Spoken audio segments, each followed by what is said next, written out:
ঢাকা থেকে ছেড়ে আসা এমভি অ্যাডভেঞ্চার 9 এবং ঘোষেরহাট থেকে ঢাকার উদ্দেশ্যে যাত্রা করা এমভি জাকির সম্রাট 3 লঞ্চের মধ্যে ভয়াবহ সংঘর্ষের ঘটনা ঘটেছে।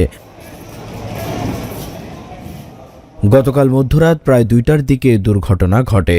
সংঘর্ষে এমভি জাকির সম্রাট 3 লঞ্চটি মারাত্মকভাবে ক্ষতিগ্রস্ত হয়। দুর্ঘটনায় লঞ্চটির 4 জন যাত্রী নিহত হয়েছেন এবং আরও কয়েকজন যাত্রী আহত হয়েছেন। নিহতদের মধ্যে হানিফের বাড়ি ঘোষেরহাটে এবং সাজু, গনি ও রিনার বাড়ি ভোলার লালমোহন উপজেলায়।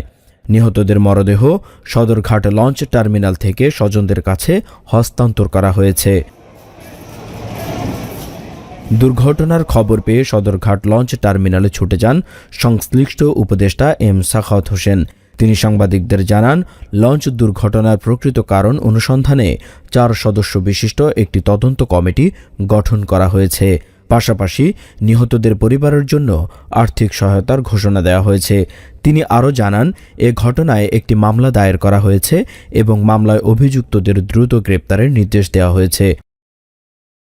কুয়াশাজনিত কারণে নৌপথে দুর্ঘটনা এড়াতে প্রয়োজনীয় ও কার্যকর ব্যবস্থা গ্রহণের জন্য সংশ্লিষ্ট কর্তৃপক্ষকে নির্দেশ দেওয়া হয়েছে।